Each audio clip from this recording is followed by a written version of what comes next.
Alkitab bilang tuh belum ada apa-apanya. Hari Tuhan akan datang seperti pencuri. Kalau seperti pencuri dikatakan itu berarti nggak ada satu orang pun yang tahu.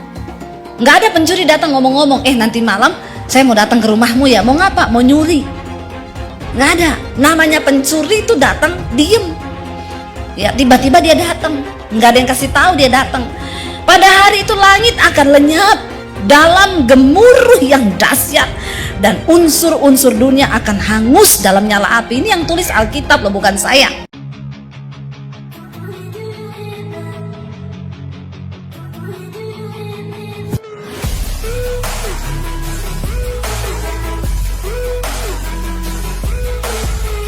Shalom sahabat Ephata Kebenaran. Senang sekali bisa bertemu kembali dengan sahabat di channel ini. Saya berterima kasih karena sahabat sudah mampir dan mengikuti channel ini sampai hari ini. Saya berdoa kiranya Tuhanlah yang membalas dan memberkati kita semua. Channel Ephata Kebenaran membahas khusus tentang tanda akhir zaman atau peristiwa-peristiwa yang akan terjadi di akhir zaman. Dalam bahasa teologianya adalah eskatologi. Kita akan belajar tentang akhir zaman dari berbagai sumber. Semoga channel ini boleh memberkati kita semua. Tidak perlu berlama-lama lagi, mari kita langsung saja mendengarkan khotbah tentang akhir zaman dari hamba Tuhan yang luar biasa ini. Namun sebelumnya, mari kita bersatu di dalam doa. Bapa di sorga, kami siap dibekali oleh kebenaran firman tentang nubuatan, tentang tanda-tanda akhir zaman, hal-hal yang akan terjadi di masa depan. Berikanlah kami kemampuan agar kami dapat mengerti rencana Tuhan atas kehidupan kami dan dunia ini. Ajar kami Tuhan agar kami mempersiapkan diri menghadapi hari-hari yang akan datang ini. Kami siap diberkati oleh hamba-Mu ini. Berkatilah hamba-Mu ini, berkati pemberitaan firman Tuhan, berkati kami semua. Demi nama Yesus. Amin. Saudara, mari kita buka langsung saja dalam 2 Petrus pasal yang ketiga. 2 Petrus pasal yang ketiga. Ya, ini memang lagi panas ya. Mungkin neraka sudah mulai bocor. 2 Petrus pasal yang ketiga ayat yang ke-9 mulai kita baca sama-sama. 2 Petrus 3 ayat yang ke-9. Firman Tuhan berkata di sana demikian, ya, 1, 2, 3 kita baca. Tuhan tidak lalai menepati janjinya, sekalipun ada orang yang menganggapnya sebagai kelalaian. Tetapi ia sabar terhadap kamu karena ia menghendaki supaya jangan ada yang binasa, melainkan supaya semua orang berbalik dan bertobat. Saudara, jelas sekali firman ini berkata Tuhan tidak pernah lalai menepati janjinya, sekalipun ada orang yang menganggapnya sebagai kelalaian. Di dalam Alkitab janji Tuhan itu begitu banyak, saudara ya. Janji akan pemulihan, janji akan penyertaan, janji akan kesembuhan, itu sudah ada dalam Alkitab. Tetapi di sini dikatakan dengan jelas Tuhan itu tidak lalai. Siapa yang mengajari Tuhan? Ya, Ayub berkata, siapa yang dapat mengajari dia? Dia yang menciptakan segala sesuatunya.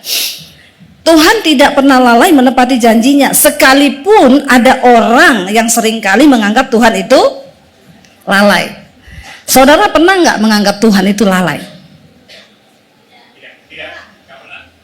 Jangan buru-buru jawab. Sok tahu deh ya. Jangan buru-buru jawab, tapi renungkan dulu ya, renungkan dulu. Nggak usah langsung cepet-cepet. Saudara pernah nggak menganggap Tuhan itu lalai? Yang pernah angkat tangan, mulai terbuka ini ya.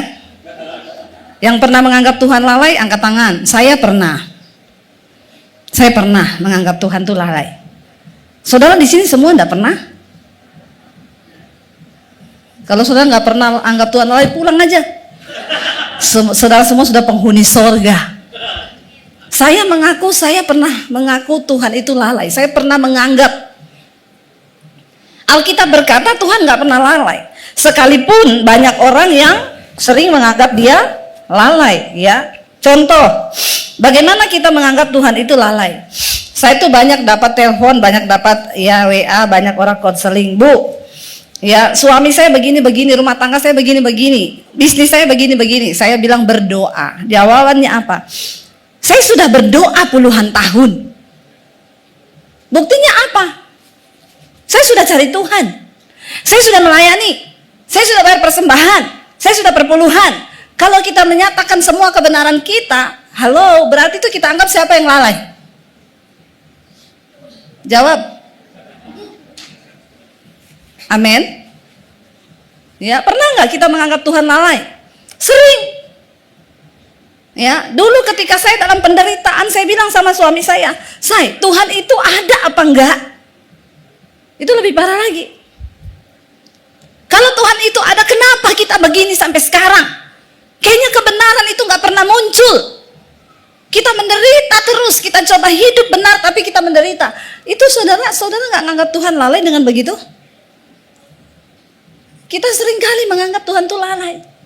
Aku sudah berdoa loh, aku sudah begini, aku sudah begini, aku sudah begini. Tapi apa hidupku? Walaupun itu saudara tidak terbersit ngomong dari mulutmu, hanya terbersit di dalam hatimu. Pernah saudara terbersit begitu? Jawab jujur. Sering. Nggak usah ngomong pernah, jawab aja sering. Iya enggak? Ya, saya tuh heran Bu, anak saya. Ya, sekarang dia memberontak, dia pacaran dengan orang tidak seiman. Saya tegur dia marah. Padahal Bu, kurang apa saya Bu? Ya, saya tuh sudah berdoa buat dia, saya kasih firman, saya tiap hari menyerahkan dia ke dalam tangan Tuhan. Tapi kenyataannya, berapa banyak kali saudara kita tuh merasa bahwa memang seringkali tidak terlontar dari mulut kita, tapi dari sikap kita. Kenapa ada orang menganggap Tuhan lalai? Karena yang terjadi dalam hidup kita tidak sesuai dengan ekspektasi kita. Ya Pak ya? Orang itu menganggap Tuhan lalai karena dia berpikir, ya yang saya pikirin itu nggak gitu. Ya, saya banyak menerima hari-hari ini Bu. Saya itu dengar khotbahnya Ibu ya, saya berusaha berubah Bu. Saya berbisnis nggak pakai cara-cara lama. Saya ikuti firman Tuhan loh Bu. Tapi kenyataannya Bu, saya menghadapi masalah ini. Kalau saya pakai cara lama saya yang tidak sesuai firman, itu cepat selesainya Bu. Tapi karena saya menurut sama firman, makanya nggak selesai-selesai. Ya, kalau ada orang berkata begitu, berarti dia berpikir apa?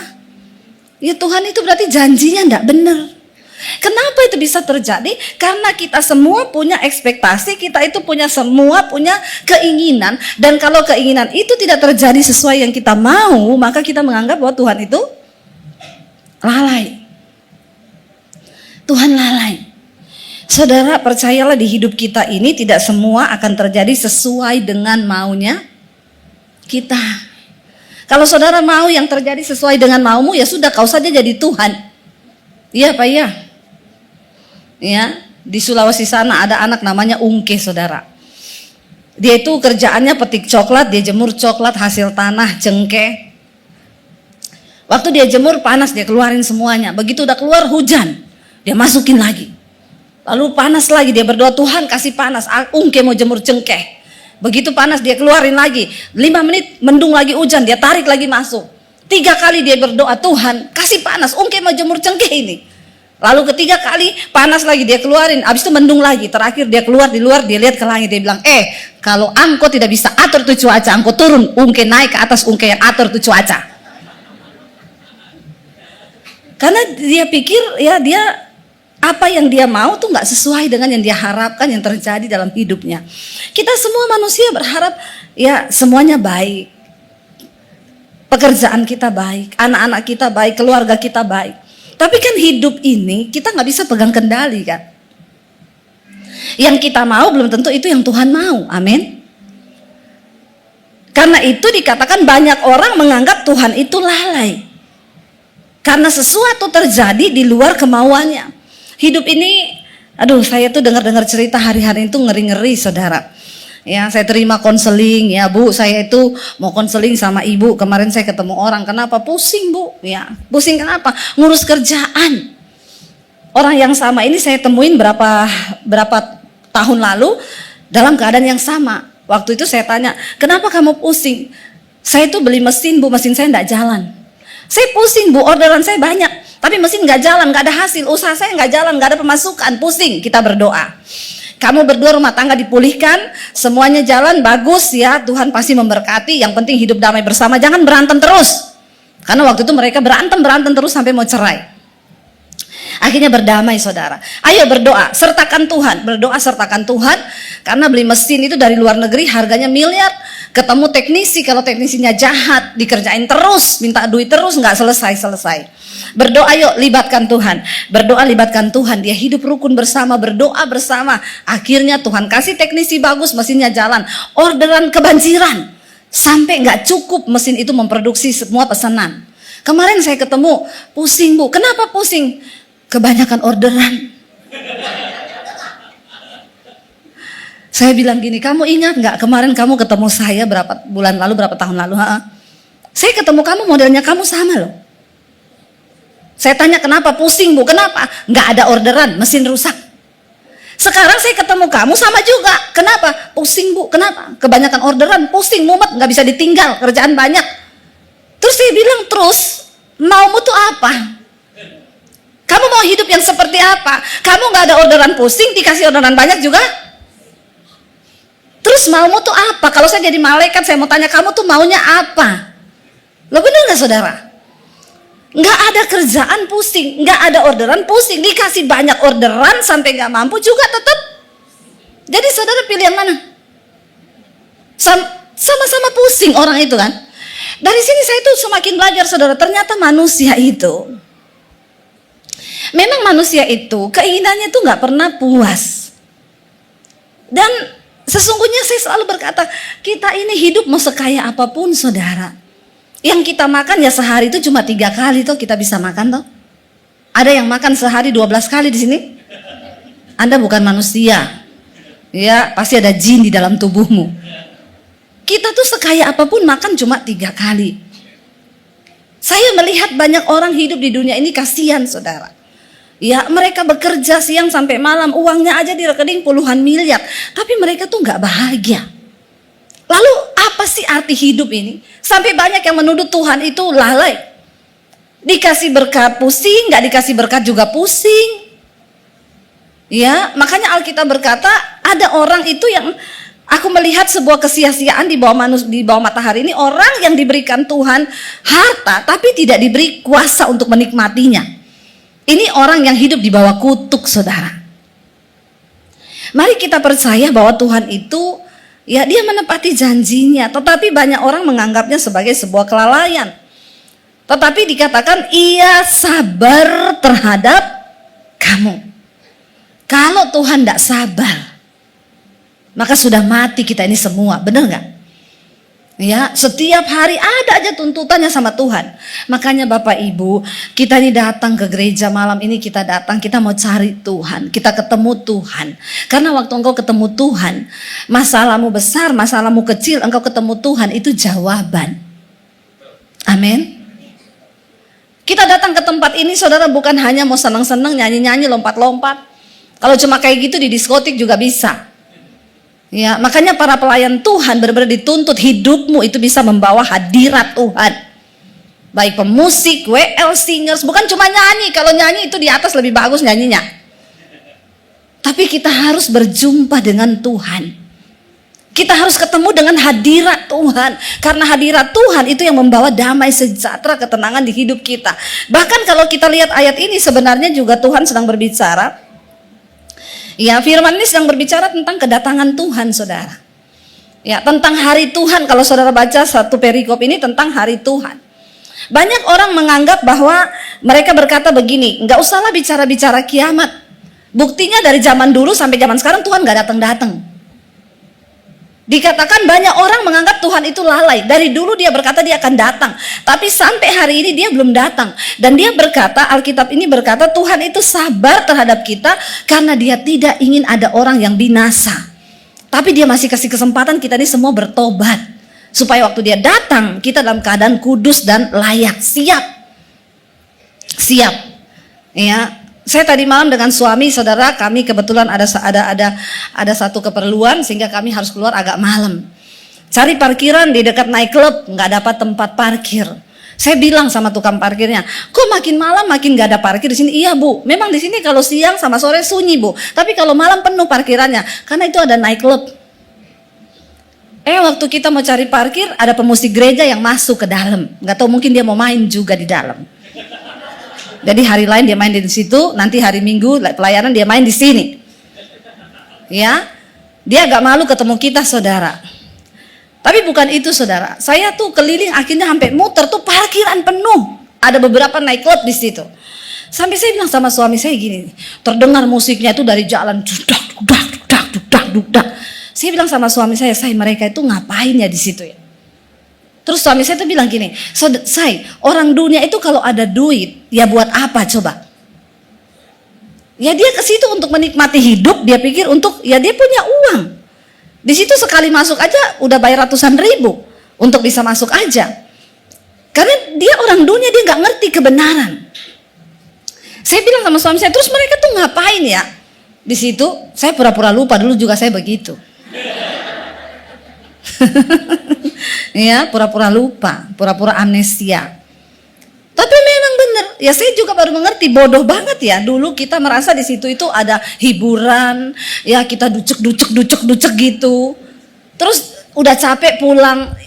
Bahkan sebagian orang datang ke tempat seperti itu tuh karena memang mereka tuh pengen lari dari masalah. Mereka punya banyak pikiran, sumpek, punya banyak masalah, mereka lari, mereka ke situ tuh goyang-goyang, lihat hal-hal yang menarik, ya cewek-cewek yang seksi di situ. Tapi dia pikir dia pulang masalahnya selesai, enggak saudara. Ya, makanya hari-hari ini kita perlu Tuhan, gereja pun perlu menjadi tempat untuk Tuhan hadir. Karena kalau kita cuma pinter nyanyi-nyanyi, main musik, buat apa? Di tempat begituan malah kadang orang lebih terhibur loh. Salah satu hal yang menarik yang ada dalam gereja adalah orang ketemu Tuhan. Orang ketemu hadirat Tuhan. Karena hanya Tuhan yang membuat hidup orang tuh berubah, katakan amin. Ya, dan saudara di sini dikatakan bahwa saya tadi malam tuh dapat kiriman video ilustrasi kalau perang nuklir itu terjadi. Dia menggambarkan kalau Rusia itu jadi perang nuklir dengan Amerika. Bakalan terjadi itu apa saudara? Lalu dibikin ilustrasinya, nuklir itu ditembakkan. Bumi ini nanti itu, ya kita bayangkan aja waktu Jepang itu Hiroshima dan Nagasaki dibom nuklir.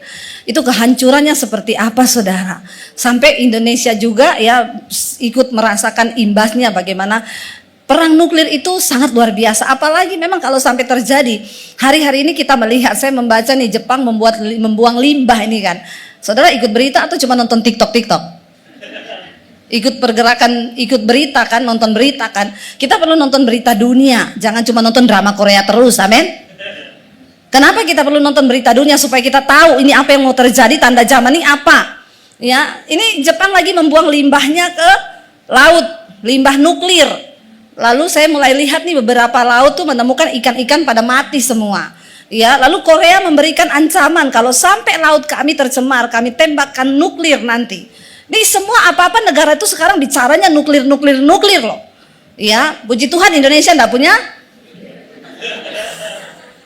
Kasihan kalau Indonesia bikin nuklir, rakyatnya nggak makan semuanya ya. Ya, nuklirnya Indonesia ini gede loh. Ya, korupsi itu tuh nuklirnya besar itu saudara. Tapi kita bersyukur loh, ya cuma saudara, itu kalau perang nuklir benar-benar terjadi, saya lihat ngeri saudara. Nanti bumi ini dingin, ya seluruh bumi ini akan mengalami dingin karena ya ledakan yang begitu hebat. Ya walaupun mataharinya panas tapi akan terasa dingin dan banyak orang yang akan mati karena suhu dingin itu. Belum racunnya itu. Ya tapi ya saya melihat hal itu, ya memang kalau memang sudah mau akhir zaman ya terjadilah. Tapi khotbah-khotbah tentang akhir zaman kayaknya di gereja udah jarang diberitakan ya. Orang cuma disibukkan dengan masalah, kamu tuh harus kuat, kamu tuh harus gini. Hello, kita ini sedang ada di akhir zaman. Ya, mari kita pinggirin dulu masalah kita. Waktu kita tahu kita sedang dipersiapkan menjadi mempelai yang layak untuk masuk di dalam perjamuan kudus anak domba Allah, maka mau atau tidak saudara, berhenti baper, lebay, alay. Ya, kita harus melihat bahwa kita ini sedang dipersiapkan. Bukan orang sembarangan yang akan masuk surga.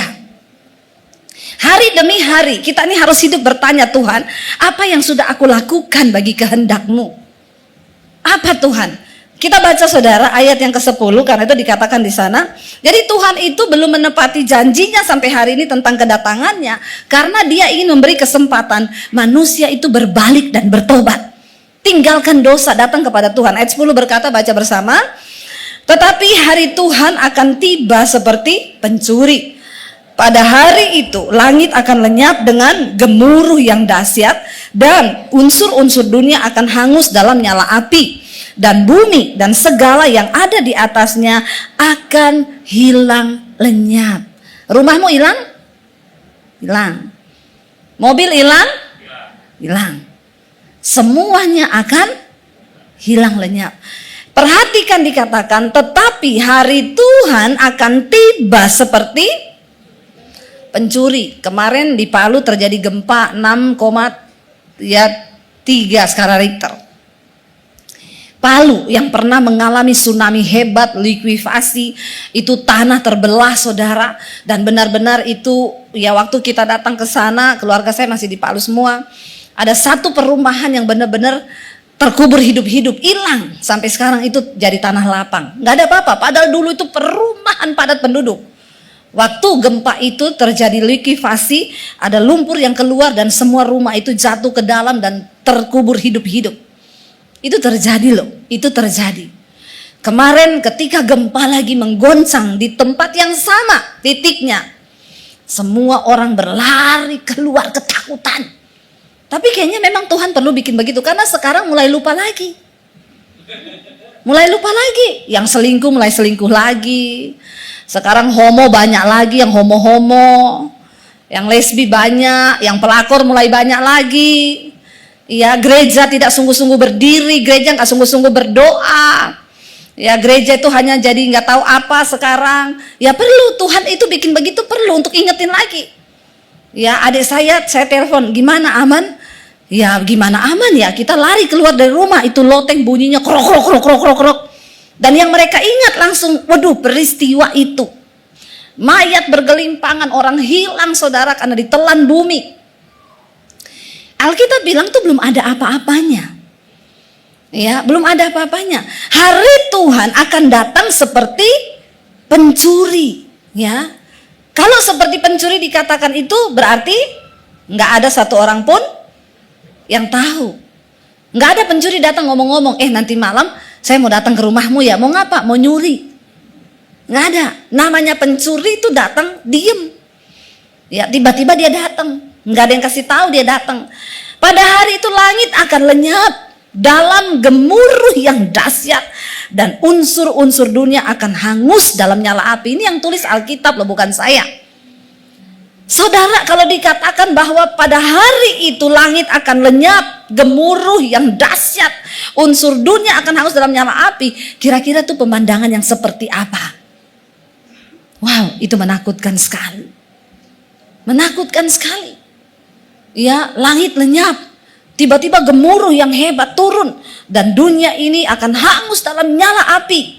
Ya, dan bumi dan segala yang ada di atasnya akan hilang lenyap. Ya, bayangkan saudara kalau itu terjadi. Saya hanya pengen kita bangun dari tidur. Ingat, kita harus sungguh-sungguh mempersiapkan hidup kita menjelang kedatangan Tuhan. Ayat yang ke-11 dikatakan di sana, baca bersama ayat yang ke-11. Apa respon kita? Ayat 11 berkata 1, 2, 3. Jadi jika segala sesuatu ini akan hancur secara demikian, apa? Betapa suci dan salehnya kamu harus hidup. Respon kita untuk menyambut kedatangan Tuhan akhir zaman di depan mata, ya semua itu akan hancur dengan cara demikian. Betapa suci dan salehnya kamu harus hidup. Mari kita berdoa supaya kita sungguh-sungguh hidup di dalam kekudusan. Tinggalkan dosa, saudara. Jangan engkau bermain-main dengan dosa, kenajisan, percabulan, kepahitan, amarah, semua hal yang berbau dosa mari kita buang dan bereskan hidup kita sebelum Tuhan datang kali yang kedua. Karena hari itu akan datang seperti pencuri. Kalau hari ini masih ada waktu, beresin. Saudara punya kepahitan sama siapa? Beresin. Kita berdoa sungguh-sungguh. Minta sama Tuhan, lawatan Tuhan turun atas hidup kita. Semua akan hancur dengan cara yang demikian. Betapa suci dan salehnya kamu harus hidup. Jangan lagi bermain-main dengan Tuhan. Sudah cukup saudara bertanya hari ini, Tuhan, apa yang sudah aku lakukan untuk kerajaan-Mu? Apakah aku ini hanya hidup sekedar hidup bagi diriku sendiri? Aku mau berlari Tuhan, menggenapi semua apa yang Tuhan mau untuk aku lakukan. Kita semua terpanggil hari-hari ini Bapak Ibu. Mari jangan cuma duduk datang jadi jemaat yang bikin panas kursi gereja, lalu gak ada hidup kita dampak apa-apa. Mari kita buka mata. Saya hari-hari ini digerakkan Tuhan untuk ingetin jemaat. Ingetin tentang kedatangan Tuhan yang sudah mendekat. Karena hari-hari ini khotbah-khotbah tentang kedatangan Tuhan, tentang kekudusan sudah hampir hilang di dalam gereja. Kita sibuk dengan permasalahan, kita sibuk dengan apa yang iblis tipu hari-hari ini. Penderitaan, persoalan, padahal kita lupa ada begitu banyak hal besar yang harus kita lakukan menjelang hari Tuhan yang mendekat. Ayo kita berlomba Bapak Ibu. Ya, setidaknya siapa yang ada di sampingmu hari ini, keluargamu, anakmu, saudaramu, engkau bisa kirim firman lewat WA kepada anak-anakmu. Ya, kasih tahu kebenaran firman. Sampaikan. Hari-hari ini saya banyak melayani orang-orang Kristen, anak-anak yang mereka hancur dalam keluarga, orang tua yang sudah tidak ada harapan. Bu, saya udah angkat tangan dengan anak saya, Bu. Saya nggak bisa apa-apa, saya kerasin dia mau bunuh diri, saya lembutin dia pergi tidur sama pacarnya laki-laki. Saya ini sudah bingung mau ngapain. Ini terjadi saudara. Dan kita lihat nih akhir zaman, iblis menipu begitu banyak manusia. Ya, dan kita ini harus berdiri di atas kebenaran firman Tuhan. Ya, saya tuh melihat orang-orang pergi ke night club, ya saya tuh cuma melihat Tuhan, betapa banyak yang akan binasa. Mereka mencari penghiburan itu di luar Tuhan. Tapi mungkin mereka minggu ke gereja saudara, karena saya lihat tampang-tampangnya tampang-tampang orang Kristen. Cuma saya nggak tanya aja. Iya saudara, saya bilang mas suami, kayaknya mereka tuh tampang orang pemain musik gereja aja masuk, mungkin dia main di dalam. Tapi ini terjadi. Akhir zaman. Ya, jangan tertipu. Jangan engkau gagal fokus di dunia ini. Kembalikan fokusmu kepada Tuhan. Dikatakan kalau semuanya akan hancur dengan cara demikian, betapa suci dan salehnya kita akan terus hidup. Ayo. Ya. Kita ada di zaman kasih karunia, tetapi standar kekudusan Tuhan itu gak pernah berubah. Ya, jangan diganti-ganti saudara. Oh, kita ini dibenarkan karena kasih karunia kok, bukan karena perbuatan baik kita. Iya. Tapi bukan berarti ketika engkau sudah mengenal Yesus, engkau terus bermain-main karena engkau diselamatkan bukan karena perbuatan baik. Itu awal dulu. Saya bertobat dulu pertama kali, saya diselamatkan Tuhan bukan karena saya baik, saya mau bunuh diri, saya banyak dosa. Tuhan selamatkan saya dalam keadaan berlumuran dosa. Ketika saya mau bunuh diri, tapi ketika saya sudah diselamatkan, menerima kasih karunia, Tuhan bilang, hormati, hidup takut akan Tuhan. Kerjakan keselamatanmu itu dengan takut dan gentar. Karena bukan berarti engkau Kristen, engkau bisa masuk surga. Surga itu tempatnya mulia. Surga itu kudus. Surga itu buat orang-orang yang memang berjuang. Jangan terkontaminasi hari-hari ini. Ya, apalagi banyak kata-kata yang sekarang itu beredar banyak kan di TikTok, di mana-mana ya. Jangan engkau pusing dengan apa kata orang tentang dirimu. Ikutilah apa yang engkau inginkan dari hatimu. Ya, sebab Tuhan itu hanya melihat hatimu. Tuhan juga melihat kelakuanmu. Amin. Ya. Jangan, hati-hati loh saudara. Banyak kata-kata yang menyesatkan. Saya selalu ingetin. Ya, bahkan ada hamba Tuhan yang berkata, Yesus tuh sahabatnya orang berdosa. Iya, Yesus sahabat orang berdosa yang mau bertobat. Amin. Bukan orang yang terus tinggal dalam dosa. Banyak hal-hal yang sehari-hari ini abu-abu. Tapi mari kita berdoa supaya gereja ini menjadi gereja yang memiliki standar firman Tuhan, standar Alkitab yang tidak berubah. Katakan amin. Ya, jangan diganti, jangan dirubah. Karena hari-hari ini saya melihat banyak standar-standar kekristenan yang berubah. Ya, sekarang banyak hamba Tuhan hidupnya juga sembarangan. Selingkuh, cerai. Ya, tetapi berkata, soalnya Jemaat itu menuntut hamba Tuhan itu ekspektasinya terlalu tinggi. Saya bilang pret, bukan jemaat yang menuntut. Firman Tuhan punya standar bagi seorang hamba Tuhan. Katakan, bukan cuma buat hamba Tuhan, buat jemaat. Kita ini hidup kudus bukan supaya dinilai orang kita baik. Kenapa saya nggak bersinah? Kenapa saya nggak selingkuh?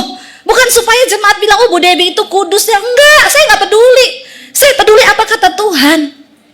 Karena firman Tuhan menyuruh kita kudus. Firman Tuhan menyuruh kita suci. Betapa suci dan salehnya kamu harus hidup. Bukan tuntutan jemaat. Kalau hamba Tuhan berkata, ada orang yang berkata, saya ini jatuh saudara, saya selingkuh. Ya, saya tahu saudara kecewa. Karena memang tuntutan saudara kepada saya ini terlalu tinggi. Kok lucu ya? Kamu jatuh ya bertobat. Ngomong kamu sudah salah, jangan bilang karena tuntutan jemaat. Kita ini hidup saudara, hati-hati, nilai-nilai yang seperti ini. Sehingga banyak kata-kata bijak yang seolah-olah bijak berkata, saudara gak usah terlalu peduli. Jangan engkau hidupi ekspektasi orang terhadap dirimu. Pandangan orang bukan itu yang menentukan. Oke, tapi kita kembali kepada firman Tuhan. Kita hidup berdasarkan standar firman Tuhan, bukan berdasarkan standar orang. Apalagi sebagai hamba Tuhan, kita harus menjadi suratan yang terbuka. Saya mendorong semua jemaat, engkau orang Kristen, jangan menjadi tawar imano, jangan menjadi abu-abu di tengah dunia yang semakin gelap ini. Kita berdiri di atas dasar kebenaran. Kita harus hidup kudus, betapa suci dan salehnya kamu harus hidup. Katakan, ayo saudara, sebelum terlambat. Ya, nggak apa-apa saya dibilang itu memang Debbie Basir itu pendeta perjanjian lama, hukum Taurat. Nggak apa-apa, saya terima. Ya. Lalu apa bedanya kita dengan pengajaran yang lain kalau kita nggak mengajarkan hari-hari ini saudara, kemurtatan sedang terjadi begitu hebat. Orang nggak menyangkal Yesus, enggak. Ya, tetapi hidup mereka. Ya, jangan kita menjadi, coba kalau kita balik saudara, saya pengen kita lihat. Ya di ayat yang ketiga, ya di 2 Petrus 3 ini ayat yang ketiga tadi dikatakan di sana di awal. Yang terutama harus kamu ketahui. Saya pengen ayat yang kedua dulu kita baca dari ayat yang kedua. 2 Petrus pasal yang ketiga ayat yang kedua. Supaya, baca bersama, supaya kamu mengingat akan perkataan yang dahulu telah diucapkan oleh nabi-nabi kudus, dan mengingat akan perintah Tuhan dan juru selamat yang telah disampaikan oleh rasul-rasulmu kepadamu. Dan yang terutama harus kamu ketahui ialah bahwa pada hari-hari zaman akhir akan tampil pengejek-pengejek dengan ejekan-ejekannya, yaitu orang-orang yang hidup menuruti hawa nafsunya. Kita kalau ngomong kekudusan diejek saudara. Awas, nabi lewat, orang kudus lewat. Saudara nggak merokok diejek. Tapi enggak apa-apa. Apa yang menjadi tanda bahwa mereka itu pengejek-pengejek akhir zaman? Mereka hidup menuruti hawa nafsu. Ya, itu saudara, hidup menuruti hawa nafsu. Ya, katanya Kristen, bersinah jalan terus. Ya, rokok jalan terus, mabok jalan terus, dugem jalan terus, hawa nafsu terus yang diikuti. Itu tanda-tandanya pengejek akhir zaman. Mereka mengikuti hawa nafsunya. Ya, dengan ejekan-ejekannya orang-orang yang hidup menuruti hawa nafsu. Kita sebagai anak Tuhan, mari kita berdiri saudara. Ya, sungguh-sungguh dalam kebenaran. Saya cuma mau ngomong ini. Ya, kita lihat ya kemarin terjadi bencana di Hawaii itu begitu banyak saudara korban jiwa. Ya, tadi lagi ada banjir bandang, berapa ribu orang mati, 10.000 orang hilang. Hari-hari ini kita nggak tahu apa yang akan terjadi ke depan. Jangan santai. Ya, bukan soal matinya kapan, kita mati kapan aja. Kalau memang sudah waktunya mati ya pasti mati. Tapi pertanyaannya apakah kita ini siap? Supaya jangan ada penyesalan. Ya, dan di sini dikatakan Tuhan itu memberikan kesempatan. Kenapa ia sabar? Ia sabar terhadap kamu karena ia ingin tidak ada seorang pun yang binasa. Ya, tetapi semua orang berbalik dan bertobat. Coba kita ulangi itu tadi ayat 9.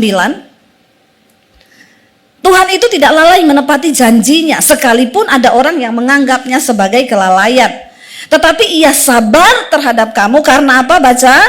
Ia menghendaki supaya jangan ada yang binasa, melainkan supaya semua orang berbalik dan bertobat datang kepadanya. Kalau dikatakan Tuhan masih memperpanjang waktu ini karena dia nggak pengen ada yang binasa loh. Tuhan masih tunggu. Kalau dikatakan ya karena ia menghendaki supaya jangan ada yang binasa, berarti ada kemungkinan nggak ada yang binasa? Ada. Tapi Tuhan nggak mau kita binasa. Dia kasih kesempatan bertobat. Ayo berbalik, ayo bertobat dimanapun engkau berada, hai anak-anak muda, sampaikan pertobatan kepada temanmu. Jangan engkau ikut terlibat dan masuk dalam kubangan dosa. Engkau yang harus membawa suara Tuhan itu ngomong ke temanmu bertobat. Keluar dari kenajisan, keluar dari homoseksual, keluar dari perselingkuhan, keluar dari dugem, keluar dari rokok. Ayo kuduskan hidup kita. Karena bukan orang sembarangan yang akan masuk dalam kerajaan Allah. Bukan orang sembarangan yang bisa masuk surga. Kita masuk istana presiden aja gak boleh sembarangan. Apalagi kita masuk dalam kerajaan Allah. Ya, di dalam Wahyu dikatakan di sana Yohanes melihat orang-orang berdiri memakai jubah putih. Dan dia bertanya kepada tua-tua itu, siapa mereka yang memakai jubah putih itu? Tua-tua itu berkata, mereka adalah orang-orang yang keluar dari kesusahan yang besar di bumi. Tapi mereka berhasil menjaga jubahnya tetap putih dalam darah anak domba Allah. Amin saudara. Tuhan gak mau kita main-main saudara. Ayo kita ini sungguh-sungguh hidup dalam pertobatan. Kita sungguh-sungguh berbalik. Selama masih ada kesempatan, ada waktu. Mari saudara. Ya, hari-hari ini Tuhan terus mendorong saya bicara tentang akhir zaman. Saya gak tahu kenapa. Tapi sebagai hamba Tuhan saya hanya mau taat bicara. Sampaikan tentang akhir zaman. Tentang pertobatan. Orang harus berbalik kepada Tuhan. Datang kepada kekudusan. Tinggalkan dosa. Waktu kita sungguh-sungguh hidup dalam kekudusan, kita akan kuat mengalami semua penderitaan. Ya, hidup ini saudara. Saya kemarin baru menguatkan seorang ibu yang, saya juga rasa ya, berat sekali bebannya. Tapi puji Tuhan, ibu itu menerima semua yang terjadi itu sebagai cara Tuhan untuk membawa dia pada pertobatan. Ya, saudara, tidak mudah yang dia lalui, tidak mudah yang dia alami memang. Ya, ketika saya bertemu ibu ini, anaknya menikah. Kalau nggak salah udah 3 tahun apa berapa tahun belum hamil. Dia bilang, Bu Debbie doain dong, saya pengen punya cucu. Ini anak satu-satunya anak saya. Ya udah ayo kita berdoa. Sebulan kemudian anak itu hamil. Ya, 2 bulan 1,5 bulan yang lalu dia melahirkan anak perempuan. Ketika dia melahirkan, ibu ini seneng dong, dapat anak kan, dapat cucu kan. Lagi senang-senangnya gendong cucu, tiba-tiba dia sakit, divonis dokter kena cancer. Saudara, kisah berubah tragis. Dari kebahagiaan menjadi sesuatu yang kayaknya kaget. Lalu ibu ini harus pergi ke luar kota untuk berobat. Lagi berobat di luar kota, ternyata anaknya yang baru melahirkan meninggal. Saudara, jadi tinggalin cucunya yang baru berumur 1,5 bulan. Dan ibu ini gak diberitahu kalau anaknya sudah meninggal karena mereka takut kalau ibu ini syok. Tapi menjelang penguburan dia harus tetap dibawa pulang karena gak bisa bohongin. Dibawa pulang, dia tanya, kenapa saya harus pulang? Ibu harus urus paspor alasannya, karena paspor ibu sudah mau mati, bukan harus berobat ke luar negeri. Pulang dulu urus paspor. Sampai di rumah banyak orang. Saya dikirimin videonya. Dia seneng ketawa-ketawa, kok banyak orang. Dia pikir, ya ini orang-orang sambut ibu. Masuk di rumah lihat anaknya terbaring kaku. Ya meninggal. Saya sempat telepon dia, saya bilang, Bu, Tuhan tidak pernah lalai Bu. Dia nangis bercucuran air mata. Iya Bu Debbie, Tuhan gak pernah salah. Tuhan baik ya Bu. Iya Tuhan baik Bu. Saya harus makin sungguh-sungguh lagi dengan Tuhan Bu. Saya mau bertobat sungguh-sungguh dekat dengan Tuhan. Wow, saya mendengar dia bilang begitu. Yes, tadinya saya takut kalau dia menjauh dari Tuhan. Karena dia merasa ini adalah penghukuman Tuhan atau apa. Saya takut dia itu, mana Tuhan. Ternyata responnya ketika saya bertelepon, Bu yang kuat ya Bu. Iya Bu Debbie, Tuhan baik Bu. Tuhan gak salah, Tuhan gak lalai. Saya harus sungguh-sungguh lebih lagi mencari Tuhan, Bu. Saya mau lebih dekat lagi sama Tuhan. Inilah hidup. Kita nggak pernah tahu, saudara. Tapi makanya mari kita dekat dengan Tuhan. Kita nggak punya cukup kekuatan menghadapi banyak hal di dunia ini. Hanya satu kekuatan kita, waktu kita dekat dengan Tuhan. Ya, saya tidak berhutang lagi. Saya sampaikan hari ini kepada saudara. Firman Tuhan berkata bahwa ketika Tuhan datang, langit ini akan hangus dalam nyala api yang begitu hebat. Dan jika segala sesuatu ini akan hancur secara demikian, betapa suci dan salehnya kamu harus hidup. Ayat 12 dikatakan apa? Yaitu kamu yang apa? Yang menantikan dan mempercepat kedatangan hari Allah. Pada hari itu langit akan binasa dalam api dan unsur-unsur dunia akan hancur karena nyalanya. Kita dikatakan adalah orang-orang yang mempercepat kedatangan Tuhan. Siapa yang mau Tuhan cepat datang? Hanya sedikit ya, yang lain masih suka di dunia.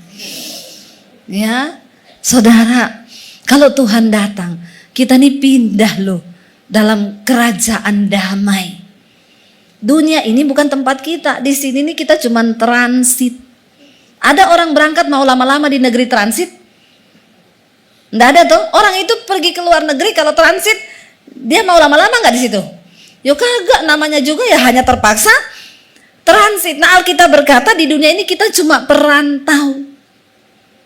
Kalau namanya perantau itu pasti pengen pulang kampung. Kampung kita di mana? Di sorga, bukan di sini.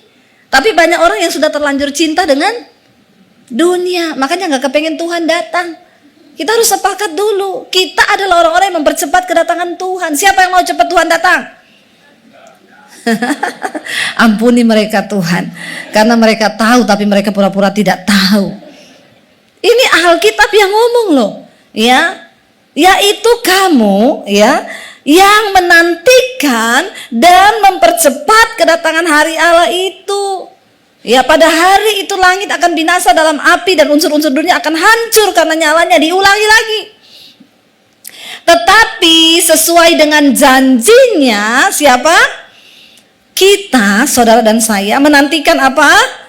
Langit yang baru dan bumi yang baru, di mana di sana terdapat kebenaran. Ini akhir zaman. Ya, saya baca berita, saudara, dengar berita di China, Alkitab itu diubah. Ya, Yesus adalah seorang pembunuh dan pendosa. Ya, dia bukan Tuhan. Ayat-ayatnya dirubah, tapi puji Tuhan di Indonesia sekarang ya bukan lagi hari kenaikan Isa Al-Masih, tapi hari kenaikan Yesus Kristus. Amin. Tepuk tangan dong buat Tuhan. Yesus Kristus diakui. Saudara, ini tanda-tanda zaman. Akan terjadi penyesatan yang hebat. Ya, karena dilihat di sana kekristenan dihambat, diterjang, ditentang, dibunuh, semakin merambat. Kristen di China itu beda sama Kristen di Indonesia memang. Kristen di Indonesia itu kalau kesaksian ya, saudara, rumah saya mau dimasukin maling. Tuhan bekerja, malingnya kesangkut di pagar duri. Nanti jemaat tepuk tangan semua itu. Dahsyat Tuhan, hebat. Kesaksian di China. Saya tuh punya anak. Anak saya ini masih kecil. Ya, dia masih remaja. Dia terima Tuhan Yesus. Saya pukulin anak saya ini karena dia jadi Kristen. Dia disiksa di mana-mana anak ini. Ya, tetapi dia semangat memberitakan Injil terus. Kemanapun dia pergi, satu saat dia mati kecelakaan. Anak yang cinta Yesus ditabrak mati kecelakaan. Ini kesaksian indahnya di mana? Nggak ada orang Kristen tepuk tangan kalau kesaksian begini, ya Pak ya? Kalau Kristen di Indonesia kayak gini nggak tepuk tangan, karena kebanyakan nonton drama Korea, sama film India, sama sinetron di Indonesia, happy ending. Kalau begini enggak. Tapi ketika anak itu meninggal, orang tuanya bertobat terima Yesus. Teman-temannya bertobat terima Yesus melihat imannya. Setiap hari ada yang diselamatkan karena iman dari anak kecil ini, saudara. Saudara, ya Kristen di China itu beda sama Kristen di Indonesia. Kenapa? Karena di sana mereka ditentang, dianiaya, menderita. Mau nyanyi aja, ngomong kata-kata Yesus nggak boleh. Coba berdoa di kereta api, ketahuan Kristen dibunuh. Ya, kita di restoran boleh berdoa, nggak ada yang berdoa kalau makan. Iya Pak ya, nggak usah angkat tangan. Kita punya kesempatan untuk bersaksi tentang iman kita, belum dilarang. Tapi nggak ada yang berani bersaksi, nggak ada yang berani cerita tentang Tuhan. Bahkan di gereja pun, di komunitas Kristen pun hilang omongan tentang Tuhan tuh udah nggak ada. Ya, kalau ketemu ngegosip. Makanya anak SD ditanyai ciri-ciri makhluk hidup apa? Ditanya gurunya, dia bilang ciri-ciri makhluk hidup itu bergosip, ngerasain tetangga. Gurunya bilang, hei nggak boleh gitu. Aku lihat makku hidup tiap hari ngerasain orang, cerita orang. Berarti kan itu ciri-ciri makhluk hidup. Bener juga anak itu. Ya, ciri-ciri makhluk hidup itu bergosip kata dia. Ya, saudara, Kristen di China sama Kristen di Indonesia itu beda. Ya, kita di sini khotbahnya harus tentang mujizat terus, karena kalau enggak kepahitan jemaat. Ngomong selingkuh, ngomong ini, coba berani, nggak banyak yang nggak suka, kupingnya panas. Ya, harus yang mujizat, saudara, ada mujizat. Ya, ngasih persembahan aja harus diiming-imingi. Kalau saudara ngasih persembahan, Tuhan akan kembalikan berlipat kali ganda. Pret banget nggak? Ya, kayaknya Tuhan tuh utang terus sama kita. Maka harus diiming-imingi. Kalau saudara menabur begini, saudara akan kembali berlipat kali ganda. Ya, kalau saudara percaya Yesus, saudara akan gini. Stop, saudara. Ayo kita bertumbuh menjadi jemaat yang dewasa. Amin. Yang berkata, Tuhan walaupun gak engkau balikin, kasih Tuhan tuh udah cukup luar biasa bagi saya. Ya. Makanya saya kadang-kadang kalau sesuatu orang ngomong, Bu, Tuhan berkati, Tuhan balaskan berlipat kali ganda. Saya bilang, enggak, Tuhan sudah memberikan terlalu banyak buat saya. Enggak ada yang perlu Tuhan balaskan lagi. Kok Tuhan balas, semua udah Tuhan berikan, bahkan nyawanya udah diberikan buat kita. Kita harus tahu diri, hari ini kita hidup untuk apa? Engkau hidup untuk berbuah. Jangan cuma pusing dengan dirimu sendiri, saudara. Kalau engkau berkata kiamat masih lama, setidaknya kiamat kecil itu dekat apa? Kematian. Ya, saya selalu ingetin, ayo kita sungguh-sungguh hidup dalam Tuhan. Nggak ada yang tahu hidup ini. Saudara, jangan sampai engkau berkata, oh saya nih diet. Kemarin mami saya bilang, Dep, ada yang tawari obat itu loh. Katanya itu obat buat buang racun dalam tubuh dari Cina. Terus ngapa? Dia bilang, Bu, tolong bilang sama Bu Debbie ya beli ini. Harganya sekian juta. Kenapa? Banyak yang mati-mati mendadak sekarang. Kalau Bu Debbie mau umur panjang, minum ini. Saya bilang, pret. Apalagi saya ditawari kayak begitu. Hello? Saya bilang, Mam, itu orang ateis, nggak percaya Yesus. Oh, dia orang Kristen. Kenapa dia bilang begitu? Saudara, maaf ya. Anda minum vitamin, Anda minum obat herbal, bukan untuk panjang umur. Bilang amin. Saudara nge-gym, saudara hidup sehat, saudara jaga makan, bukan untuk panjang umur. Karena hidup mati, umur itu di tangan Tuhan. Saya nggak setuju kalau ada orang bilang, Bu, minum ini supaya umur panjang. Siapa ngomong? Ya, saudara, jangan sampai engkau itu meninggikan diri, melebihi Tuhan. Itu yang Alkitab bilang, terkutuklah orang yang mengandalkan dirinya sendiri. Kita jaga kesehatan supaya kita ini sehat hidup, bukan untuk umur panjang. Karena umur itu di tangan Tuhan. Saya khotbah begini kemarin di Surabaya, ada ibu-ibu pengerja Bu Debbie, benar sekali, baru pagi Bu khotbah, sore kejadian. Itu loh Bu, adik sepupu saya Bu, jaga makan, nggak pernah makan di luar karena jaga makan, makan sehat. Olahraga tiap hari, rutin check up general Bu setiap bulan, check up. Kena serangan jantung tadi siang Bu, barusan ibu khotbah tadi pagi tuh, kena serangan jantung.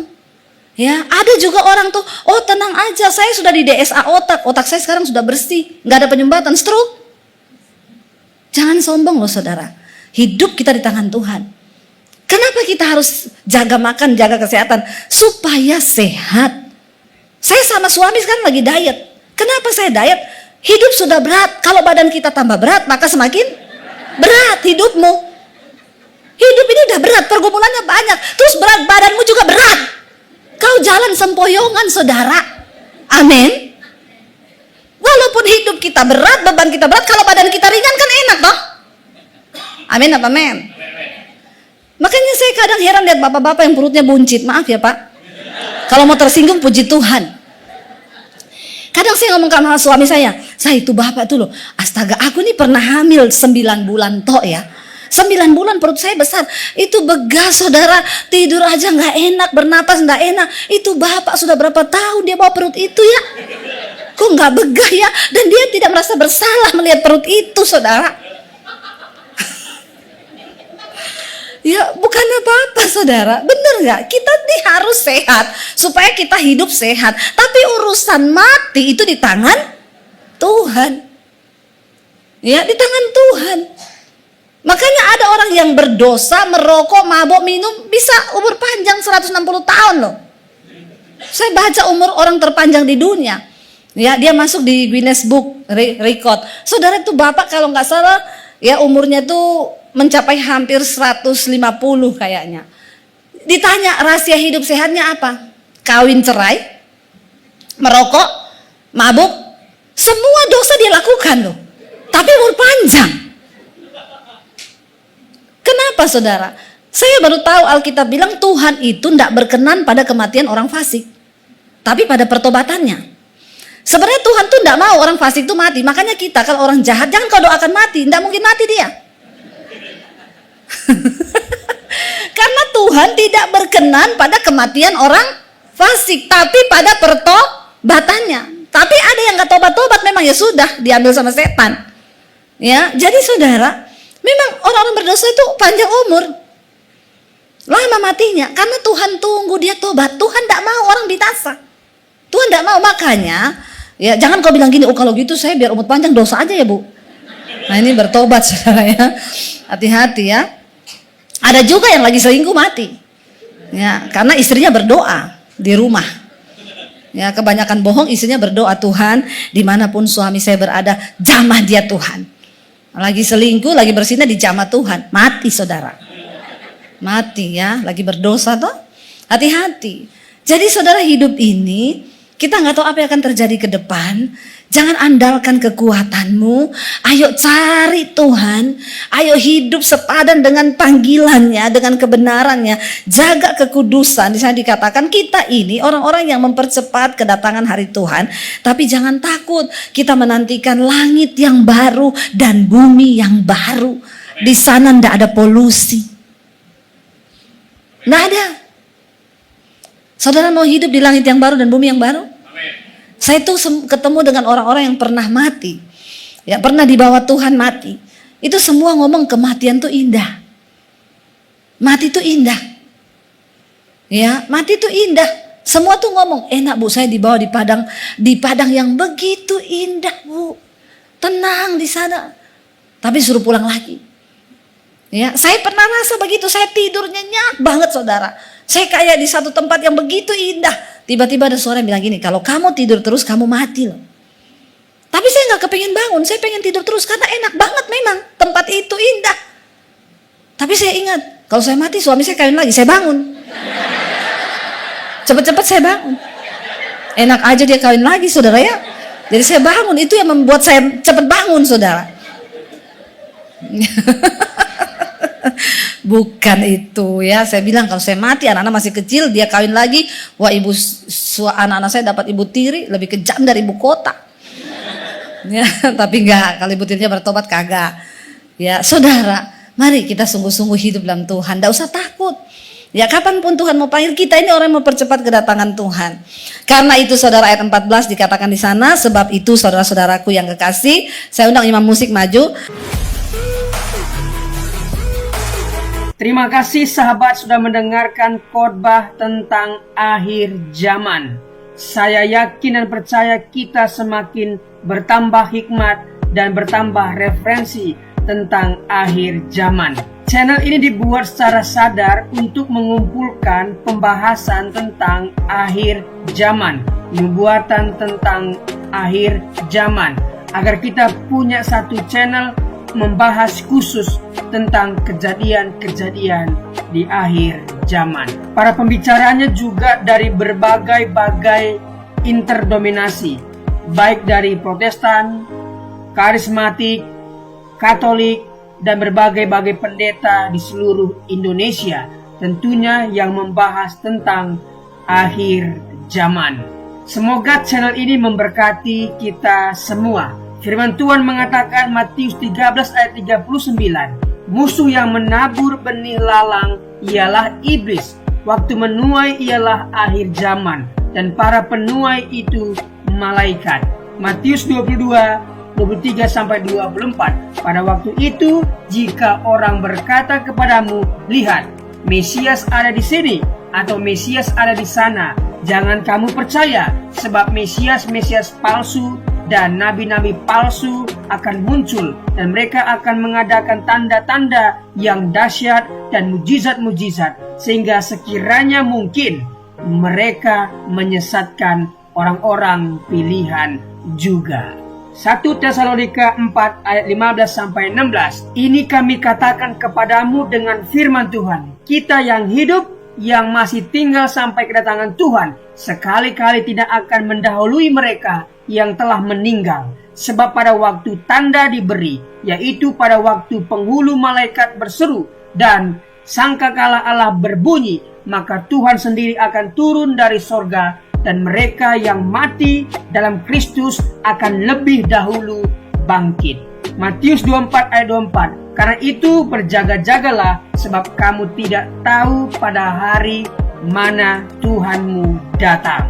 Matius 26 ayat 64. Jawab Yesus, engkau telah mengatakannya, akan tetapi aku berkata kepadamu, mulai sekarang kamu akan melihat Anak Manusia duduk di sebelah kanan yang Maha Kuasa dan datang di atas awan-awan di langit. Tuhan akan menjemput kita di langit, dan kita akan datang menyongsong Dia di langit, sampai nanti kita akan memerintah di kerajaan 1000 tahun.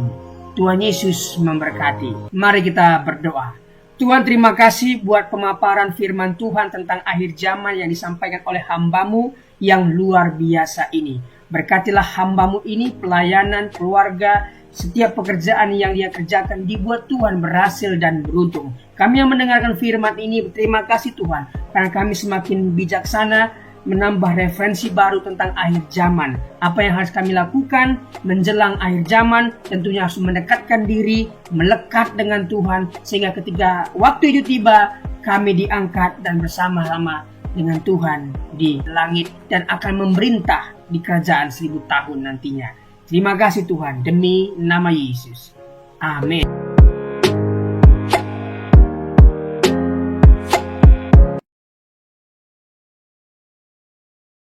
nấu cho mình tác lỗ để bởi sợi bù phá y chẳng mây dầu giá bù phá tê cháu trong sai liệu tê lưng tàu in nấu nè tê cháu xin cồn tê cháu xin nè cho mình nói xin bay bài đi tròi đi dẫn đi coi à mày tu xin nào muốn tới lịch xa tán tê nè cháu ngạo mày mòn chủ bù phá ao tê đọc lên nó tê chỗ khai sĩ sẽ coi cha xin nào mà bài tê bây giờ cho mình cha xin nào bên ngoài với bài sa tan nhà bù phá cho mình không hay nào như vậy mình đi luôn tàu thằng này bây giờ đi tập sa tan và cha xin vào cái một bù phá bay cho bên bàn ăn bay tới lầu càng thì pay mà thằng pay mặt bay ăn xây dựng cái lầu mình bàn play mà nè cho chơi miền bù phá cháu bù phá nè đi dùng khóc vần mà cháu ăn xây dựng cái lầuวันใดจัดเตจะอยู่ไหนเตเจ้าเพียนำมากูต้องใส่ตูต้องใส่แต่ไปจะใจเหม็นเตเจ้าเหลวไปยาเตกุยทันอีกไงไหนเตจะไอ้หญิงเตมันเจ้ากันผู้ชายแนวกันไม่ยังแนวเตเจ้ากันมาเนี่ยจะใจกันไปป่ายเตcô ha cần phải lấy phải cô nên xây giá cái bây giờ bù phá tới chỗ cháu ăn xuân neo ha cần nhậu cái xây mà cho mày qua yêu tiền trang ăn xuân cái này mày cô mà nữa mình ban đây này lại bù phá chỗ sang cần giá cô mà cái mình chân kín nào mọi ngày tôi này kín tôi này chỗ ngày thay bây giờ in đâu cần mà bù phá hô xí trong xây cần quay mấyวันnè tu pay tu satani pada kang ni tiจะเขานั่งเรามาไปลกกันหยาปุฝาติลาแบบตัวนี้กันหยาซ้อมมาตอนตัวกันโซ่ติมาตัวนี้กันหนาวไปยากันจะต้องไปกลางกินน้ำมันลงไปกินลงไปจะไม่ฝาน่ะ như vậy bố phá càng bố giá soi cần lao mày thái đi vào nè bây giờ cần lao mày phạm cho bố phá khát tuấn đấy mày bố phạm mày nó phạm nó mình soi cần lao mày phạm soi miếu con căn này nào soi cho khát tuấn bay tổng nhà bạn nón phe với căn sung thu phe có bên này nó bây giờ quay cần lao mình bố phá chảo mày dừng bố phá yêu nắng lâu đấy cần chú nằm thằng việc thay để cần phá bay soi cần lao nhà nhỏ lấy ra để bơi sấy hà lấy cần chú bay hắn nói để sấy chừng cái bài miêu cái chọi trong sấy là ai đọc liền cho có phần bơi hạt trong biểu hôm nay cần bù phá bay coi mà giải cần lao hạt bơi hạt cho mình nay cần năng phá được bài nào bù phá và cần lao tòng lỏng và năm bơi căn miêu khung căn này nào coi bù phá ní tự nhiên chạy hơn nín cần như vậy cần lao mình ấy dính tới mà cháu bây giờ tôi cho hỏi y lọc tộc tê Giêsu đón xây ra cây mà cho phạm cần lao bây giờ y tế cần lao cho mày ngày ngủ như vậy Giêsu lâu mà hát khá lỗi cần lao Giêsu vậy liệu nó cháu phạm cần lao cho ngài thái vô xì xì cha ní ông lúc thế mà sao phạm cần lao bay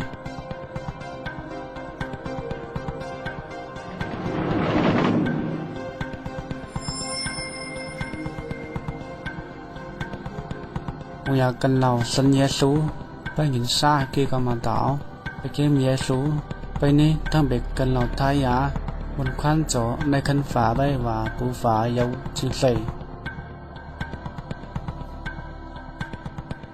บางอย่างมีสัญญาสิเรานี่นิทายาเนี่ยจะไปเกมไพ่ไปที่ไต้ฟุ้งเหมือนไต้ต่อยปูฝาเจ้าตีปอยไพ่ซอยบางอย่างกันเราไม่ไปเกมเยซูหนาวมีตั้งหวังเขาปูฝาหวังเขาเยซูก้าวหนาวไปไปไพ่ไปเกมไพ่cho lòng tì bay yêu hô yêu khăm vàng cần lao kiếm mía sâu ní cần lao thái giá cho này khăn tiếng phá bay như vậy giá sâu cho thấy tón con luôn với căn tiếp khá lâu tàu nào khăn bay nó thằng bùa phá tầng này vàng nhà tôi ở sân giá sâu ní cho này khăn phá bay và bù phá nay yêu chứng sẻ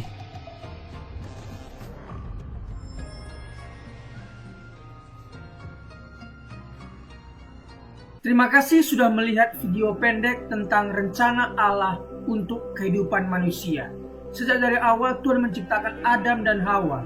Dia juga sudah merencanakan akan keselamatan manusia melalui pengorbanan anaknya yang tunggal. Tidak ada cara lain selain menerima Tuhan Yesus yang adalah jalan, kebenaran, dan kehidupan. Tidak ada seorang pun yang bisa bertemu dengan Bapa kalau tidak melalui Tuhan Yesus. Tuhan Yesuslah yang menjadi jembatan seperti video yang kita barusan lihat. Jadi rencana Allah itu sangatlah sederhana. Rencana keselamatan yang diberikan Allah sangatlah sederhana. Mari kita lihat artikel berikut ini. Rencana keselamatan Allah yang sederhana namun penuh kuasa. Hai kawan, saya akan mengajukan pertanyaan yang paling penting di dalam kehidupan ini. Kebahagiaan dan kesusahan Anda di masa akan datang bergantung pada jawaban Anda. Pertanyaannya adalah, apakah Anda sudah diselamatkan? Ini bukan pertanyaan tentang perbuatan baik Anda, bukan juga apakah Anda anggota gereja, tetapi apakah Anda sudah diselamatkan? Apakah Anda yakin akan masuk surga setelah meninggal dunia? Alkitab berkata bahwa untuk dapat masuk surga, seseorang harus dilahirkan kembali. Dalam Yohanes 3 ayat 7. Yesus berkata kepada Nikodemus, kamu harus dilahirkan kembali. Karena yang dilahirkan dari daging adalah daging, yang dilahirkan dari roh adalah roh. Dalam Alkitab, Allah memberikan rencana bagaimana caranya untuk dapat dilahirkan kembali, yang berarti diselamatkan. Rencananya sangat sederhana. Anda dapat diselamatkan hari ini juga. Bagaimana caranya? Langkah pertama, Anda harus sadar bahwa Anda adalah orang berdosa. Karena semua orang telah berbuat dosa dan telah kehilangan kemuliaan Allah. Roma 3 ayat 23. Karena semua orang lahir dengan hati yang berdosa, hati yang dari daging. Anda adalah orang berdosa dan terpisah dari Allah karena dosa. Sebab upah dosa ialah maut. Roma 6 ayat 23. Ini artinya pemisahan kekal dari Allah di dalam neraka. Manusia ditetapkan untuk mati hanya satu kali saja, dan sesudah itu dihakimi. Ibrani 9 ayat 27. Tetapi Allah sangat mengasihi Anda. Dia telah memberikan anaknya yang tunggal, Yesus, untuk menanggung dosa Anda dan mati untuk Anda.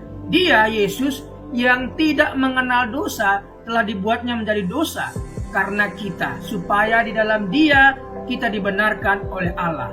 2 Korintus 5 ayat 21. Yesus harus meneteskan darahnya dan mati karena nyawa makhluk ada di dalam darahnya. Imamat 17 ayat 11. Tanpa penumpahan darah tidak ada pengampunan. Ibrani 9 ayat 22. Akan tetapi Allah menunjukkan kasih-Nya kepada kita oleh karena Kristus telah mati untuk kita ketika kita masih berdosa. Roma 5 ayat 8. Meskipun kita tidak dapat mengerti bagaimana caranya, Allah berkata bahwa dosa-dosa setiap orang yang percaya kepadanya telah dibebankan kepada Yesus dan Ia mati untuk kita. Dia dijadikan pengganti kita. Ini adalah kebenaran. Allah tidak dapat berbohong, kawanku. Sekarang Allah memberikan kepada manusia bahwa di mana-mana semua mereka harus bertobat. Kisah Para Rasul 17 ayat 30. Langkah kedua adalah pertobatan. Pertobatan ini adalah sunat hati.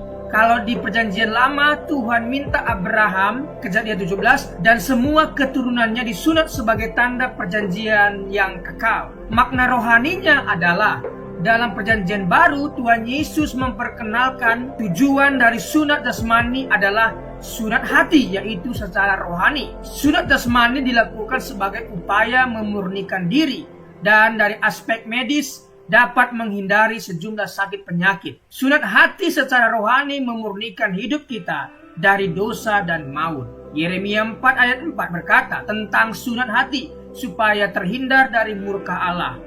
Perbuatan-perbuatan yang jahat adalah kehidupan yang tidak takut akan Tuhan, tidak hidup mengasihi Dia dan tidak beribadah kepadanya. Sunat hati berarti bertobat dari kehidupan yang jahat dan menaati Tuhan. Mengatakan betapa baik, kuat dan dahsyat, adil dan kasih Tuhan hingga layak disembah oleh semua orang. Pertobatan harus disertai perbuatan. Cara berpikir di mana seseorang mengaku dan setuju bahwa ia orang berdosa di hadapan Allah dan mengaku serta menerima pengorbanan Yesus di kayu salib untuk setiap orang percaya. Dalam Kisah Rasul 16 ayat 30-31, penjaga-penjaga Filipi bertanya kepada Paulus dan Silas, "Tuan-tuan, apakah yang harus aku perbuat supaya aku selamat?" Jawab mereka, "Percayalah kepada Tuhan Yesus Kristus dan engkau akan selamat." Percayalah kepadanya sebagai seorang yang telah menanggung dosa-dosa Anda dan mati mengganti Anda, dikuburkan dan dibangkitkan kembali oleh Allah. Kebangkitannya memastikan bahwa orang percaya dapat yakin akan kehidupan kekal. Sesaat Yesus diterima sebagai juru selamat, kebangkitannya memastikan bahwa orang percaya dapat yakin akan kehidupan kekal sesaat Yesus diterima sebagai juru selamat. Tetapi semua orang yang menerimanya diberinya kuasa supaya menjadi anak-anak Allah, yaitu mereka yang percaya dalam namanya.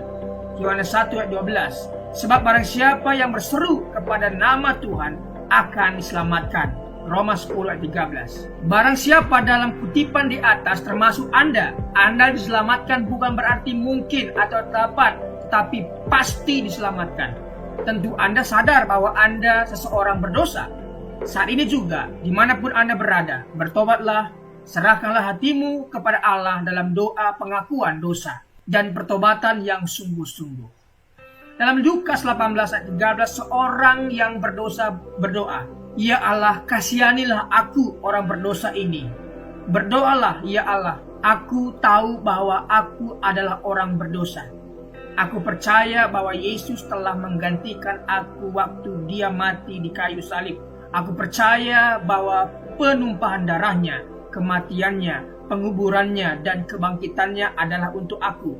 Sekarang aku menerimanya sebagai juru selamatku. Terima kasih atas pengampunan dosa-dosaku, pemberian keselamatan dan kehidupan yang kekal karena rahmat dan anugerah-Mu. Amin. Terimalah firman Allah dan dapatkanlah keselamatan daripadanya dengan iman. Percaya, maka Anda akan diselamatkan. Secara lahiriah mungkin kita kelihatan pergi ke gereja, membaca Alkitab. Namun jika hati kita masih tinggal dalam kegelapan, dilimputi ketakutan, kebimbangan, kepentingan diri sendiri, dan memaksakan kehendak sendiri, kita harus mempersembahkan hati kepada Tuhan sebagai persembahan yang terbaik. Bukan gereja, perkumpulan ataupun perbuatan-perbuatan amal ibadah yang menyelamatkan Anda. Ingatlah, hanya hati yang diserahkan kepada Allah yang dapat disucikan dan diselamatkan. Rencana keselamatan Allah yang sederhana adalah Anda orang berdosa. Apabila Anda tidak percaya dalam Yesus yang telah mati menggantikan Anda, pasti Anda akan tinggal untuk selama-lamanya di dalam dosa dan maut. Jika Anda percaya kepadanya sebagai juru selamat yang telah disalibkan, dikuburkan, serta dibangkitkan, Anda menerima pengampunan atas segala dosa dan karunia keselamatan kekal karena iman. Anda mungkin berkata, tidak mungkin semudah itu. Ini sesuai Alkitab. Ini adalah rencana Allah. Hai kawan, percayalah pada Yesus dan terimalah Dia sebagai juru selamatmu hari ini juga. Kalau rencananya masih belum jelas bagi Anda, bacalah tulisan ini berulang-ulang tanpa berhenti sampai Anda mengerti jiwa Anda lebih berharga daripada seisi dunia ini. Apa gunanya seseorang memperoleh seluruh dunia tetapi ia kehilangan nyawanya? Markus 8 ayat 36. Marilah serahkan hatimu kepada Tuhan sebagai persembahan yang hidup, kudus, dan sukarela. Anda harus benar-benar pasti akan keselamatan pribadi ini. Apabila Anda kehilangan jiwa, Anda akan kehilangan surga dan kehilangan segala-galanya.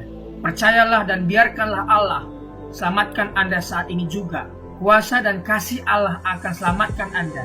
Tetapkan hati Anda dan perubahan cara pandang memungkinkan Anda untuk hidup sebagai orang Kristen yang selalu menang atas pencobaan. Pencobaan-pencobaan yang kamu alami ialah pencobaan-pencobaan biasa yang tidak melebihi kekuatan manusia, sebab Allah setia dan karena itu Ia tidak akan membiarkan kamu dicobai melampaui kekuatanmu. Pada waktu kamu dicobai, Ia akan memberikan kepadamu jalan keluar sehingga kamu dapat menanggungnya. 1 Korintus 10 ayat 13. Jangan bergantung pada perasaan Anda. Perasaan itu selalu berubah. Berdirilah pada janji-janji Allah. Janji-janji Allah tidak pernah berubah. Setelah Anda selamat, ada 3 hal yang perlu dilakukan setiap hari untuk pertumbuhan iman. Berdoa, berbicara kepada Allah, baca Alkitab, biarkanlah Allah berbicara kepada Anda, dan Anda berbicara bagi Allah. Dan perlu dibaptis air sesuai ketaatan Anda pada Tuhan Yesus Kristus sebagai kesaksian dan demonstrasi imanmu. Dan kemudian bergabung secepatnya dengan gereja yang mengajarkan Alkitab sebagai firman Allah. Jadi janganlah malu bersaksi tentang Tuhan kita. 2 Timotius 1 ayat 8. Setiap orang yang mengakui aku di depan manusia, aku juga akan mengakuinya di depan Bapakku yang di sorga. Matius 10 ayat 32. Amin. Itulah tadi rencana keselamatan Allah yang sangat sederhana. Yang pertama, kita harus sadar bahwa kita orang berdosa. Yang kedua, kita harus bertobat, meninggalkan yang lama dan beralih kepada Tuhan, dan berdoa untuk menerima Yesus sebagai Tuhan dan Juru Selamat kita. Dan setelah melakukan ini, ada 3 hal lagi yang kita harus lakukan, yaitu berdoa, berbicara kepada Tuhan, apa yang menjadi pergumulan kita. Yang kedua, baca firman, mendengarkan Tuhan berbicara lewat firman kepada kita. Kemudian kita berbicara kepada Tuhan. Yang ketiga adalah bersaksi. Jangan malu bersaksi. Setelah engkau diselamatkan oleh Tuhan, bersaksilah. Saksikan imanmu kepada semua orang. Siapa yang malu mengakui Tuhan Yesus di depan umum, maka Yesus pun akan malu mengakuimu di depan Bapa. Jadi saksikan kuasa keselamatan yang Tuhan berikan kepadamu. Terima kasih. Tuhan Yesus memberkati.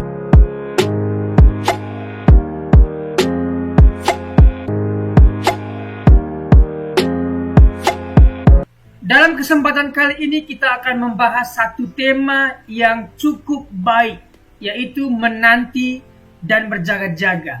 Bagaimana sikap orang percaya ketika menanti dan berjaga-jaga akan kedatangan Tuhan yang kedua kali. Mari kita baca Lukas 21 ayat 25 sampai 36. Saya percaya kita sudah membacanya. Oleh karena itu, mari kita lanjutkan.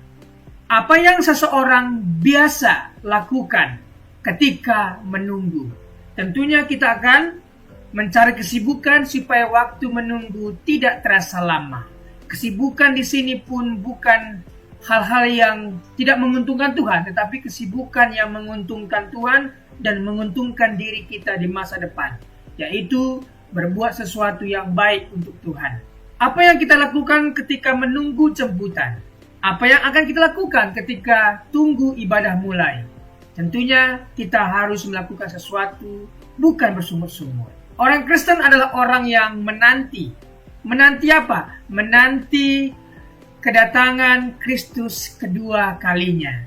Orang yang setia sampai akhir dan tidak murtad dan menunggu kedatangan Tuhan yang kedua kalinya, Tuhan sudah sediakan yang namanya mahkota bagi mereka yang menantikan kedatangan Tuhan kedua kalinya. Kedatangan Kristus akan segera terjadi. Artinya pasti akan terjadi.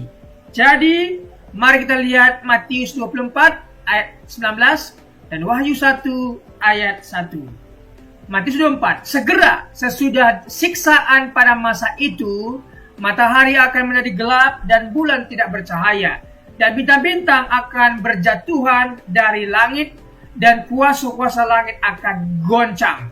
Apa kata segera di situ? Kita akan dalami. Wahyu 1 ayat 1. Inilah wahyu Yesus Kristus yang dikaruniakan Allah kepadanya, supaya ditunjukkannya kepada hamba-hambanya apa yang harus segera terjadi. Makna segera bukan menunjuk 5 menit lagi, segera seperti guru, dosen mengatakan kepada siswa atau mahasiswanya, segera kumpulkan. Bukan itu. Tetapi segera di sana kedatangan Kristus yang segera berarti, pertama, pasti terjadi.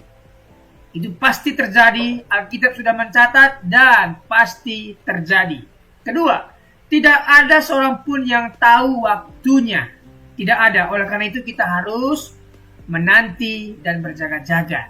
Ketiga, tidak ada seorang pun yang dapat melarikan diri ataupun luput.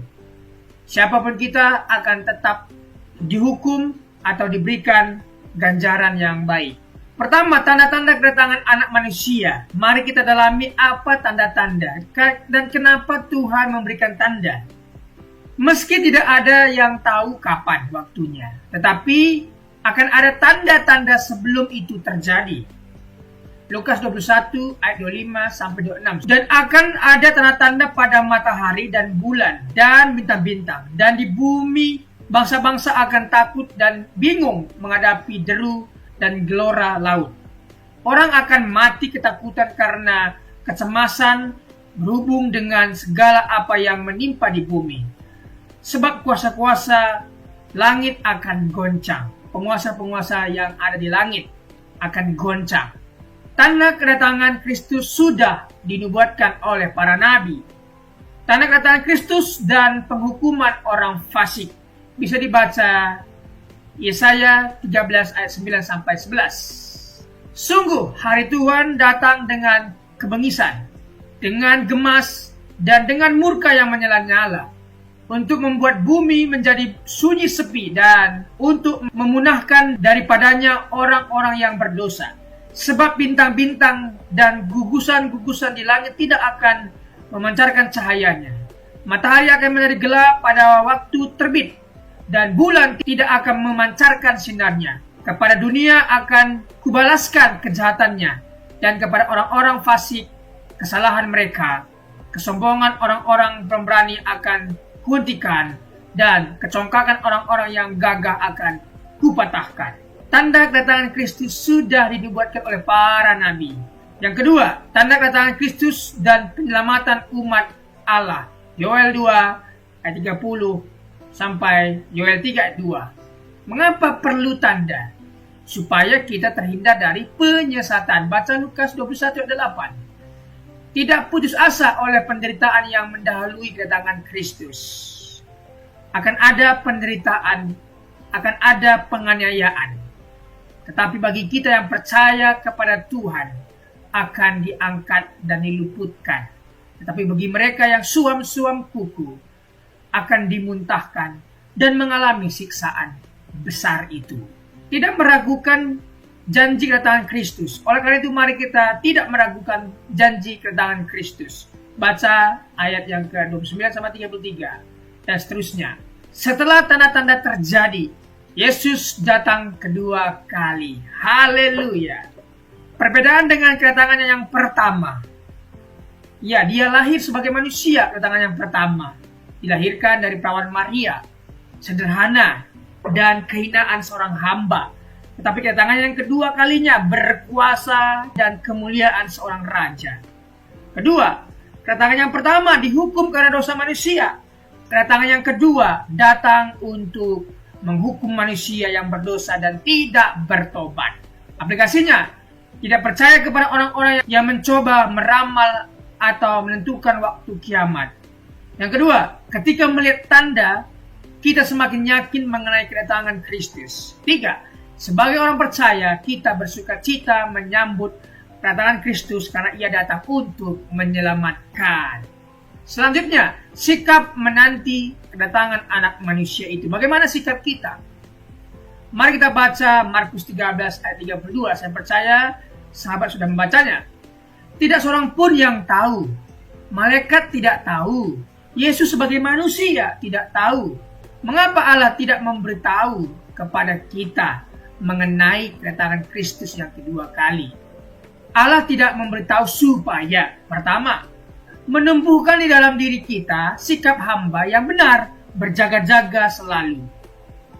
Seperti majikan yang akan pulang ke rumahnya. Tentunya hambanya atau pembantunya pasti berjaga-jaga untuk menanti majikan itu. Itulah maksudnya. Kita harus berjaga-jaga dan juga terus menanti kedatangannya. Hamba sejati dan hamba palsu akan diuji di dalam kesediaannya untuk selalu berjaga-jaga. Fokus pada tanggung jawab dan pekerjaan yang Allah perintahkan. Kenapa Tuhan tidak beritahu kedatangannya? Agar kita fokus pada tanggung jawab dan pekerjaan yang Allah perintahkan kepada kita. Karena kita tahu zaman dulu, yaitu di zaman Paulus, ketika dikatakan Tuhan Yesus akan datang kedua kali, dan jemaat saat itu sudah tidak mau kerja lagi, dan semua mereka menunggu. Bukan itu yang dimaksud. Aplikasi apa yang kita bisa ambil dari bagaimana berjaga-jaga? Ayat 34 sampai 36. Jangan syarat dengan pesta pora, kemabukan dan kepentingan duniawi. Mari kita jauhi hal-hal yang semacam ini, karena ini merugikan kita di masa yang akan datang. Berdoalah senantiasa. Agustinus berdoa, baca Alkitab, menjauhi dosa. Ini yang harus kita lakukan, berdoa, membaca Alkitab, menjauhi dosa. Dan selamat menantikan kedatangan Kristus, bersiaplah Yesus datang segera. Terima kasih, Tuhan memberkati.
Bye.